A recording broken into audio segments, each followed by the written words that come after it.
Nope, he definitely had enough time. Oh, this is bad. The Hawker Hurricane was first introduced in 1937 and is perhaps most famous for its service during the Battle of Britain, but did see some service on the Eastern Front as part of the Soviet Air Force as well. All in all, 14,487 Hawker Hurricanes were built throughout the United Kingdom and Canada. It's the 2nd of June 1941, and at this point, the Hawker Hurricane is already starting to show its age, especially in its armament consisting of 8 .303 caliber machine guns, as opposed to the modern use of machine guns accompanying a heavier nose-mounted cannon. Despite its many problems, the airframe had one key advantage over others, particularly the Supermarine Spitfire. It was very cheap to manufacture, and in wartime, that counts for a great deal. The Hawker Hurricane reportedly only required about 10,000 man-hours to produce, whereas the Supermarine Spitfire required 15,000. Our pilot is Warrant Officer Rupert Gluechurch. I tried to basically come up with the most English name imaginable.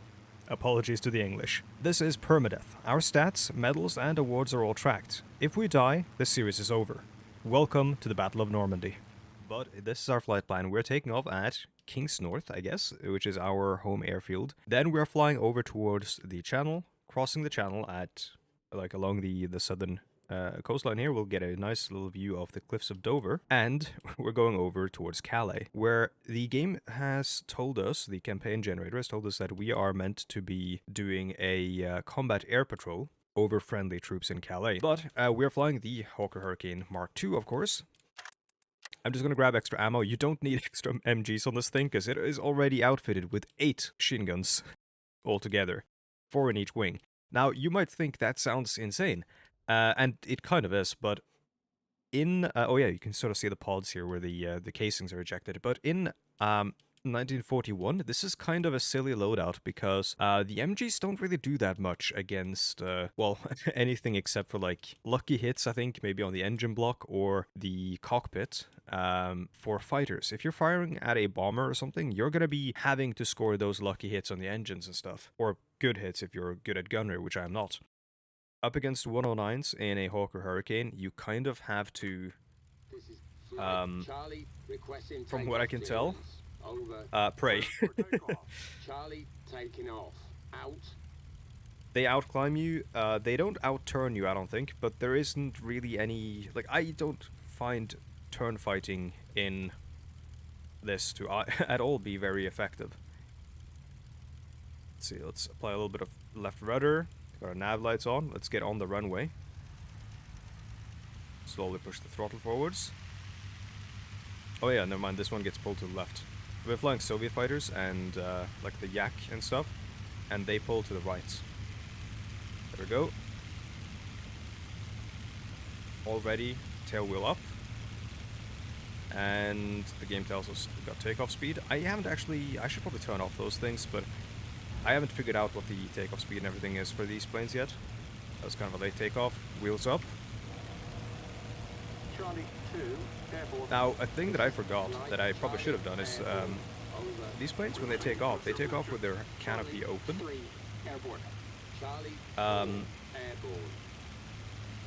By default in the game. Rather, the AI takes off with the canopy open. And from another person's videos, Sorcerer Dave, who you may have heard of if you're watching this video, I learned that apparently that's a safety precaution, because it's kind of hard to get these canopies open apparently if you're upside down, for example, in order to climb out. Oh, Ferguson Thorpe, squadron leader for Bearskin, call sign Bearskin. But we're Charlie, so that's not us, but Bearskin have apparently noticed something. But yeah, it's hard to get these canopies open if you're upside down, so you take off with it open in case something happens and you fly off onto the side and spin it out and, you know, flip over next to the runway.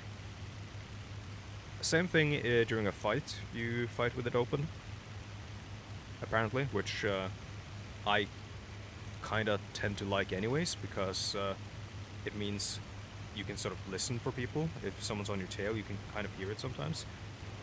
It's funny, it's not really all that old, I don't think. I think it's like 1936 or something. But it just kind of feels it when the like choice of armaments that people operated in the war kind of changed so rapidly in a few years. Like the fact that they went from 8 machine guns to, you know, 4 machine guns or 2 machine guns and 2 cannons. Or 1 cannon, for that matter. With the cannons being excellent for when you're on someone's 6, and the machine guns being a lot better for deflection shooting. Deflection shooting being whenever you have an aircraft that's kind of crossing across your nose, and they're presenting essentially their entire the entire airframe to you, instead of just shooting at the back of it and trying to hit a small dot. You're trying to sort of saturate the entire target with bullets, which requires you to compute lead and calculate lead as you're firing, which is kind of finicky and difficult to do with just a normal gun sight, which is why they invented stuff like gyroscopic gun sights, which if we were to fly the Spitfire, if we survive long enough to get the Spitfire Mark 9, for example, which is a plane that I own, I might buy the Mark 5 just for the series, maybe, if I enjoy it, and if we survive, of course, because this is Permadeath. But in the gyroscopic gun sight, you actually have a tiny little pipper that moves around as you move the aircraft around, showing you sort of where the bullet's going to land with lead and such, based on the trajectory of your aircraft and the G's and everything. By the way, I'm rambling so much, but that is Dover down there, or at least the cliffs of Dover. I think that's the town of Dover. No, that's the town of Dover. Well, I don't know what that town is. Let's check. That's St. Margaret's at Cliff. What a name. Right next to Deal. Somewhere. That might be Deal. I think it's time for us to turn in towards Calais. Speaking of the gun sight, let's make sure we've got our aiming target base, which is, you see this, the base here moving. Now, we want that set for 33 feet, which is the wingspan of a BF-109, a Messerschmitt BF-109. The Focke-Wulf 190, which I don't think is in operation at this time, has a similar wingspan, so 33 feet works, generally speaking. 33 or 34, I think. I think it's actually between 32 and 34, so I tend to use 33 feet. That is going to then fill that empty space between the lines and the dot in the middle there, whenever we have an enemy within the range that we've set using this. You can see the wider it is, the bigger it has to be before it's actually in our preferred range. And that's, of course, turning that knob above the base there. So right now we have it set to 300, just above 300 yards. Oh, someone's getting hit. I'm not sure. This looks like it could be a fight, because they are flying sort of strangely. Oh boy, yeah, there's a fight going on. Holy fuck. What the fuck? 1, 2, 3, 4, 5, 6, 7, 8, 9, 10, 11, 12, 13, 14. Oh my god.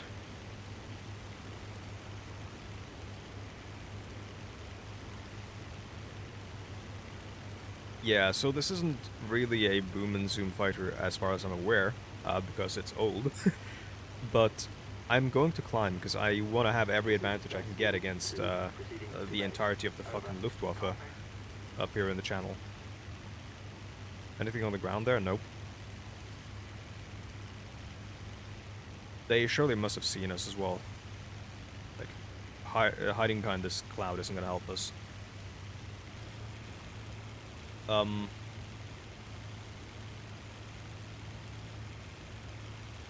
so lucky that, yeah. I hate how the how the wingmen kind of stick to you in this. It is very, very unsafe, because that could have been a 109 who's just climbed up through the cloud in order to meet us, because we know that there are 109s right underneath us right now. And the only reason they're not firing at us is because we have such a ridiculous energy advantage because I climbed. Those are the bombers that were spotted over there. Could be Ju-88s. I'm still climbing because I haven't got eyes on them yet. There we go. Turkey 2, target destroyed. Good job, Turkey. I think that's one of ours going for them.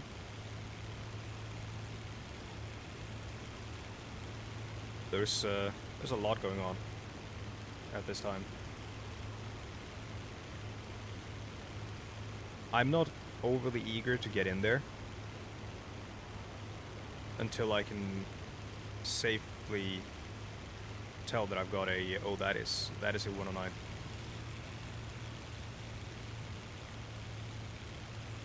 Must be. Because of, I can't tell what it was, or that it was a 109 definitively, but I could tell the way he sort of angled his nose towards me was not good.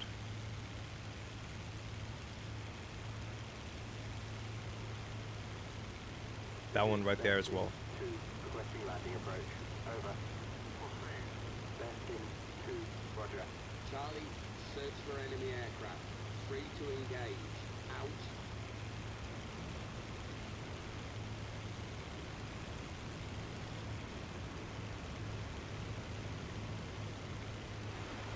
Cockpit goes open. Future Predator here, adding a slight frame hold so that you can see what the enemy actually looks like for future reference if we see them again. On this one, you don't see some of the things that I look for, which is yellow under the nose and yellow by the tail, at least on the eastern front. Exactly what the markings are like here on the western front, but this should help us identify them a little bit more in the future. The one thing I often look for when flying as a British is the general shape of the wings, which we don't really see here from behind, but they have this sort of steep angle to them that make them kind of distinct. Also, of course, you can see the Luftwaffe markings. Yep, there we go.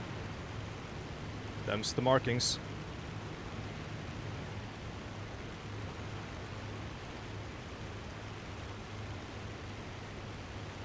You have to be a little bit careful because of the amount of planes in the air here. We don't know who's enemy and who's friendly.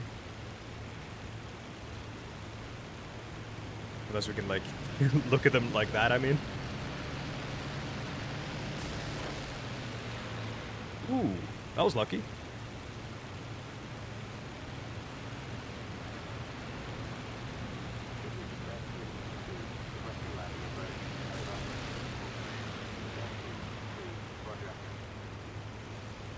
One behind.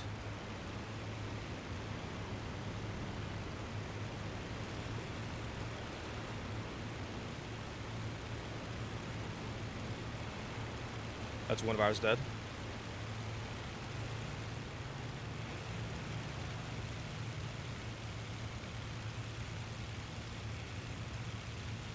One of ours.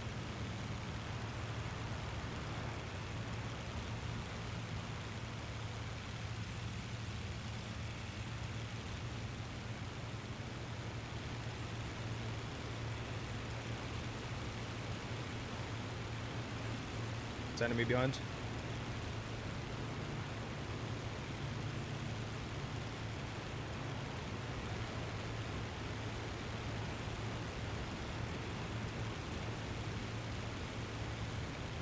Sometimes I'm turning not because... Oh, not my mic. Sometimes I'm turning not because I'm going for an attack or whatever. I'm turning in order to be defensive. The theory of which is to just stay away from their nose. That guy on my right is going to go for me. So he's going to try to slot in on me from behind, but I don't think he's going to have enough time.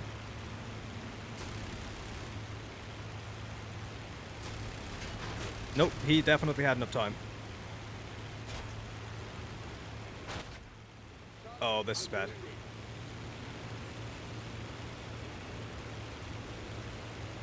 Now you might be asking, why haven't you bailed? The reason for that... Got oil on my face. The reason for that is that I don't know if I'm over friendly waters, so to say. The calculation works in such a way that, or the way the game works. Oh, that is that enemy ship, I think. Works in such a way that if you're over friendly lines and you bail, you get to keep playing. If you're over enemy lines, you get captured. Engine coolant is fucked, but we're not planning on flying for a while. Holes. As to be expected.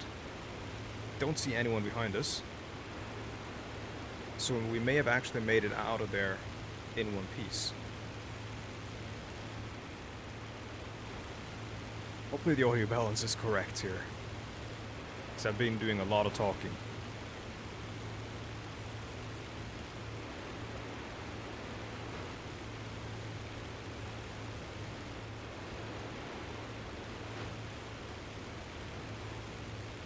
Yeah, I think we're safe.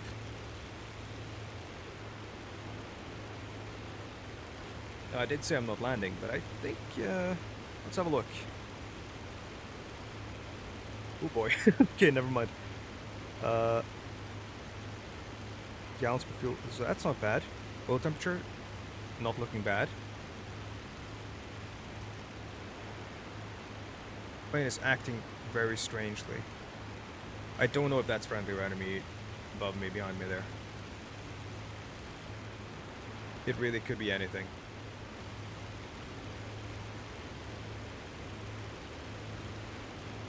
Oh.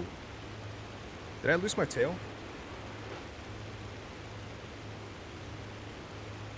It is very hard to pull this thing up. I think I have to fly with a heavy amount of trim. Yeah, rudder is not operational.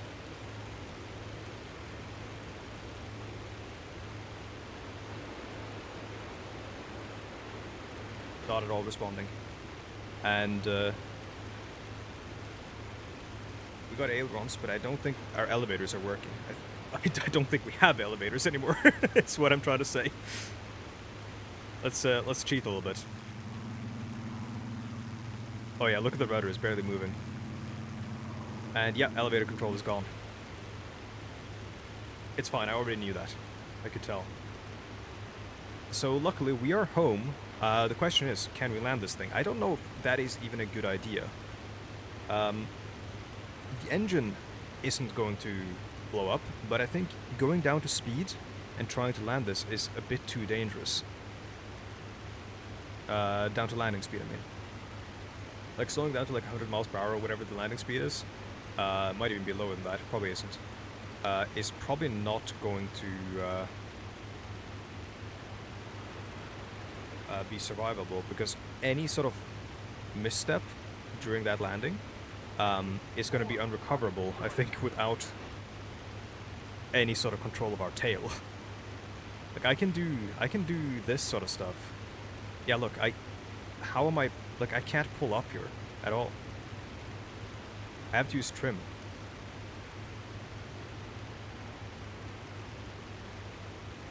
I'm not even sure how the trim is allowing me to pull up. What mechanism is that happening? We do have an oil leak, so yeah. Let's just get up into the air, try to find a field, and not a town, so we don't send a hawk of hurricane through the roof of Aunt Esther, like in the middle of her. Where's my clock? Morning tea? Is that a thing the British do? Where's the sun? Behind us. Oh yeah, you have to be friendly. So one of our buddies made it out, and escorted us all the way back home. Thank you for that. Let's tell him he can go home.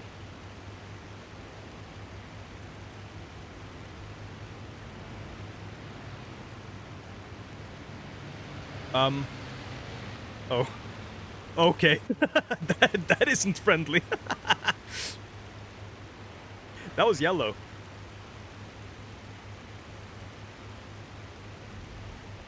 I think we brought the war home.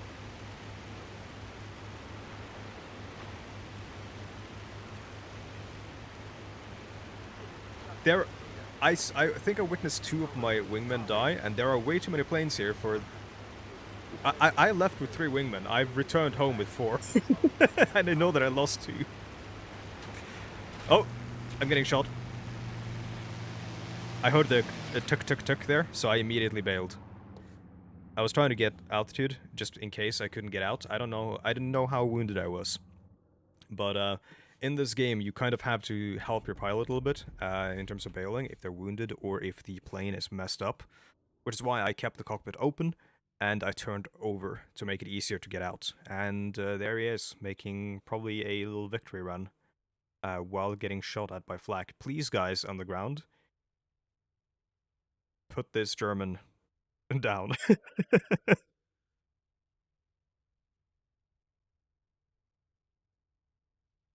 No, I think he's leaving.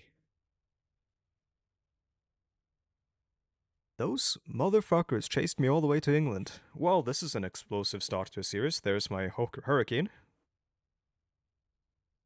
So with that somewhat disastrous mission behind us, let's go for the combat report. Continue with claims. I did not shoot down anyone. I did get some hits, and I'm going to write down what happened there. But so there were some German transports in the air which got shot down, as well as Ju-88 bombers. Hurricane Mark II of Squadron 3 crashed. We are Squadron 74, so that's not us. There we go, brought down by Lieutenant Augustus Kressinger.